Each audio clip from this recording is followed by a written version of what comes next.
पापा ये बार्सिलोना की तो अगर इस दुनिया में सबसे ज्यादा खुश मिजाज इंसान अभी कोई है तो वो है भाई रियल मैड्रिड का फैन। और जो सबसे दुखी है,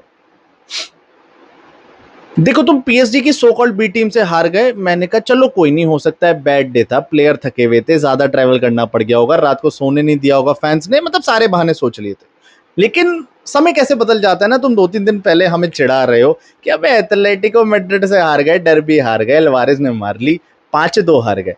लेकिन तुम्हारा तो यार सेविया ने ही भूत बना दिया। अब इस बात पर तो तुम भी एग्री करोगे कि ये ना 4-1 की स्कोर लाइन वाला मैच नहीं था, कम से कम 5-2 7-2 तक जाना चाहिए था। और दो इसलिए क्योंकि लेवेंडोव्स्की भैया अगर अपने बुढ़ानेपन का एकदम उमदा प्रदर्शन नहीं दिखाते तो पेनल्टी स्कोर हो जाती।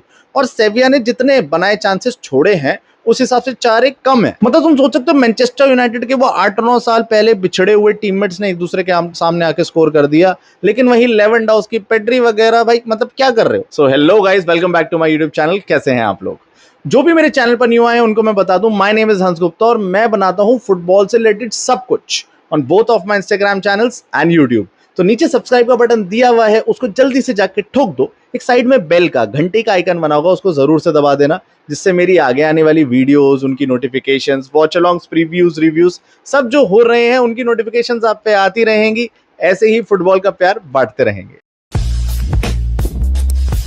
आई नो तुम लोग यहाँ पर ये बोलोगे कि भाई हमारे ना प्लेयर एग्जॉस्ट हो गए थे, ये सोसिएडाड का मैच पड़ गया, फिर पीएसजी, फिर एकदम से सेविया, तो हमारे लिए थोड़ा ज्यादा हो गया, शेड्यूल हेक्टिक हो गया। लेकिन मैं तुमसे पूछना चाहता हूं कि क्या ये ऐसा पहला मैच था जहां पर तुमने इतने सारे गोल खाए, या ये तुम्हारे 2 सीजन का ऐसा पहला मैच था कि जहां पर तुम कमबैक पुल नहीं कर पाए? क्योंकि जिस एंगल से मैं देख रहा हूं कि लमीन यमाल, रफीना और पेड्री का लिंकअप अगर नहीं है तो बार्सिलोना पूरी तरीके से तहस नहस है।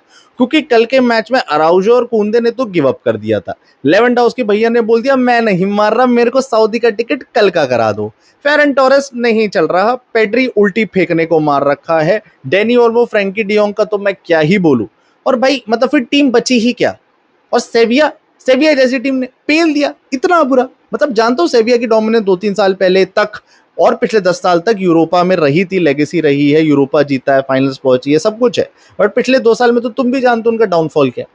और तुम तो 10 साल बाद 2015 के बाद सेविया से अवे फॉर्मेट पे हारे हो। और ये कमबैक पुल करने वाला जो धर्रा है ना, ये लिवरपूल ने भी पाल रखा था कि तुम आखिरी आखिरी सेकंड तक, मिनट तक जीते जा रहे हो, आंसलॉट चौड़ा हो रहा है कि भाई हम तो जिता ही जा रहे हैं। उसकी आंडें तब खुली जब पिछले 3 मैच में तीनों ही लॉस्ट हो चुके हैं। और ये चीज अगर बार्सिलोना के साथ कंटिन्यू हो गई तो तुम्हें आने वाले सीजन के अंदर तुम्हें बार्सिलोना मिड टेबल जाती हुई भी दिख सकती है। और फिर यूसीएल वो तो भूल जाओ। अब ये जो पूरा ही गेम बार्सिलोना के साथ हो रहा है ये कोई नया नहीं है। मैंने सीजन की स्टार्टिंग में ही अपने बार्सिलोना रिव्यू ऑफ 25-26 में ही बोल दिया था कि ये हंसी फ्लिक का सेकंड सीजन है भाई, हल्के में ले लो, मत उछलो इतना। उसका सेकंड सीजन पूरा कर्स लेके आता है। बायर्न म्यूनिख के सिक्सटपल के सीजन के बाद अगले सीजन बायर्न म्यूनिख पिटाई खाई है। Same goes for Germany, national team call up लिया, कोच बन गया, पहले सीजन जर्मनी को उमदा एकदम क्वालिफायर्स वगैरह सब में जिता रहा है, 10 में से 9 गेम जीत रहे हैं, और वर्ल्ड कप में आके उतना ही हगास। तो अब जब बार्सिलोना आ गई, पहला सीजन तगड़ा कर गई, हांसी फ्लिक को अपने पुराने लेसन से ये लर्निंग नहीं मिल रही है कि प्रिडिक्टेबल नाम की एक चीज होती है। सामने वाली टीम घास काटने नहीं आ रही, सामने वाला कोच भी उतना ही प्रोफेशनल है जितना तुमने कोर्सेज करे हैं, तो वो समझ गए हैं तुम्हारा स्टाइल ऑफ प्ले। और अगर लालिगा की मिड टेबल टीम्स, रायो वोल्केनो, लेवांते और ये सेविया जैसी टीम अगर तुम्हारा स्टाइल पूरा समझ चुकी है, तो सोचो अभी मैड्रिड आना बाकी है, फिर चेल्सी आना बाकी है, अभी तुम्हें प्रीमियर लीग की बिग 6 टीम्स के अगेंस्ट भी भिड़ना पड़ेगा नॉकआउट फॉर्मेट में। तो वहां तो, और अगर तुम में से यहाँ पर कोई भी एक बंदा ये सोचता है ना कि बार्सिलोना का डिफेंस बहुत तगड़ा है, तो भाई अपनी गलतफहमी हटा लो। तुम पिछले 1 सीजन, 1.5 सीजन हो चुका है अब तो, तुम हर एक मैच में 2-3 गोल भर भर के खा रहे हो। चाहे वो इंटर मिलान थी, चाहे वो सेल्टा वीगो से तुम्हारा कमबैक था, चाहे लेवांते से कमबैक था, और अब सेविया से तो हुआ ही नहीं। तो इसलिए ही नहीं हो पाया क्योंकि तुम्हारा डिफेंस नहीं बचा है। अटैक के बलबूते पे पूरे सीजन चल रहे थे, फॉर्चुनेटली पहले कोई इंजरीज नहीं हुई। और हांसी फ्लिक की ये जो रिजिडनेस है ना कि भाई प्लेइंग 11 तो प्लेइंग 11 ही रहेगी, रोटेशन वो क्या होता है, जो कुर्सी पे बैठे हैं वो घास काटने बैठे हैं, उनको मैं क्यों खिलाऊं। तो भाई ऐसे मैच नहीं चलता, ऐसे फॉर्मेट नहीं चलता। क्यों नहीं सीख पा रहे आप? अब यहाँ पर जाबी अलोंसो कर रहा है वही चीज कि वो विनीशियस रोड्रिगो को करता रहता है चेंज, मास्तान दोनों ब्राहिम डियाज चेंज है, मिडफील्ड पूरी रोटेट करता रहता है। Why not Hansi Flick can try his own La Masia academy kids. भाई तेरा पेड्री के आंखों के नीचे ना गड्ढे पड़ चुके हैं, वो कभी भी उल्टी फेंक देगा मैच के बीच में और बेहोश होकर सीधा हॉस्पिटल मिलेगा। तू कर ना, तू मिडफील्डर्स को ट्राई तो कर, क्योंकि तुम्हारा अब इंटरनेशनल ब्रेक में तुम लकीली चले गए हो, जब वहां से वापस आओगे तुम ज्यादा फ्रेश हो सकते हो, बल्कि जबकि तुम्हारे कुछ प्लेयर्स जा रहे हैं नेशनल कॉल अप पे, उसके बाद भी मैं मान लेता हूं तुम फ्रेश हो जाओगे, लमीन यमाल वापस आ जाएगा, तो मैड्रिड से भिड़ लोगे ओके, बट फिर चेल्सी भी आनी है, फिर उसके अलावा तुम्हारे चैंपियंस लीग के 2 मैचेस और हैं, ला लीगा के 2-3 मैचेस और हैं, जब तक नेक्स्ट इंटरनेशनल विंडो आएगी।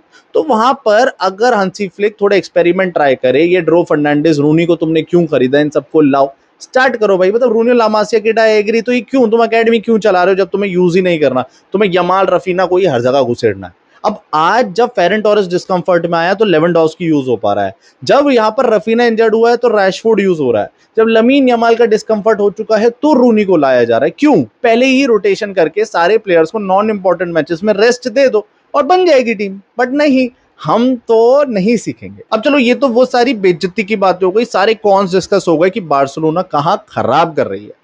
क्वेश्चन ये आता है कि बार्सिलोना अच्छा कैसे कर सकती है, क्योंकि तुम्हारे पास पैसे नहीं है, स्क्वाड डेप्थ नहीं है, इंजर्ड प्लेयर्स पड़े हुए हैं। तो अब वे फॉरवर्ड क्या है? तो अब आगे बढ़ने के लिए तो 2 ही ऑप्शन है। पहली चीज, हंसी फ्लिक को अपनी फिलॉसफी थोड़ी चेंज करनी पड़ेगी। हर बार तो ऑफसाइड ट्रैप से नहीं जा सकता है भाई, अपने बैक फोर को कुछ मैचेस के लिए बोल की मेंटेन करें, अपनी लाइन को पीछे आराम से मेंटेन करो, ऑफसाइड ट्रैप मत जाओ, हाई लाइन थोड़ा थोड़ा खेलते रहो, लेकिन ट्रैप मत बनाओ, ट्रैप बनाओगे तुम रिकवरी नहीं कर पाओगे। दूसरा ऑप्शन है, इंटरनेशनल विंडो के बाद से अपने प्लेयर्स में रोटेशन शुरू कर दो। तुम्हारे 6 मैच अवेलेबल हैं, 3 तुम्हारे ला लीगा के, जिसमें से एक एल्चे और जिरोना से है, वहां पर तुम आराम से अपने बाकी प्लेयर्स को खिला के देख लो, रोटेट करा के देख लो, and you are good to go. तुम्हें पता तो चल जाएगा तुम्हारी टीम कितनी पानी में है और सिर्फ प्लेइंग 11 पे कब तक तुम भरोसा कर सकते हो। और ये दोनों ही पैतरे हंसी फ्लिक शायद तभी अपनाएगा जब वो सैक होने से बचना चाहता है, वरना निकलना है तो कल की डेट में बाहर है। और ये सिर्फ 1-2 इंटरनेशनल विंडो के बीच की बात नहीं है, अभी तुम्हें रियल मैड्रिड के बाद चेल्सी से बैठना है, उसके बाद तुम्हारे बिग 6 के अगेंस्ट भी कॉम्पिटिशन होने वाला है।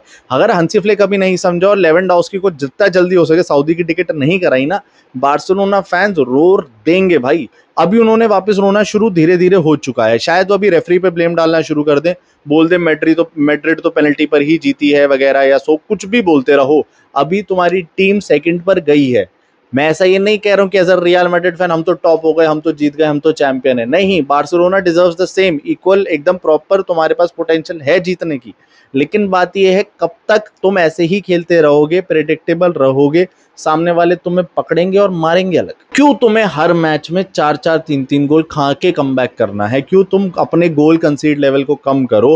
हंसी फ्लिक की फिलॉसफी को थोड़ा सा तोड़ मड़ोड़ के उसको करना पड़ेगा, क्योंकि मॉडर्न फुटबॉल है भाई, पेस मर्चेंट्स बैठे हैं, अभी तो सिर्फ सेविया ने 2 है, तुम चेल्सी पे आओ, तुम्हें कुछ झुकाएंगे तेल लगा लगा के। अब वीडियो के आखिरी तक आ ही गए तो सब्सक्राइब का बटन तो ठोक ही दिया होगा। अब इस वीडियो को जल्दी से लाइक कर दो और अपने पूरे बार्सिलोना मैड्रिड सारे समाज को भेज दो कि भाई बार्सिलोना एक्चुअली कहां हग रही है, आगे वो क्या कर सकती है अगर हंसी फ्लिक तक मेरी वीडियो पहुंच जाए, या तुम लोग समझ पाओ कि तुम्हारी expectations with Barcelona for this whole season क्या होनी चाहिए। मिलते हैं आपसे अगली वीडियो में, तब तक के लिए हरा माद्रिद, इन अदमास।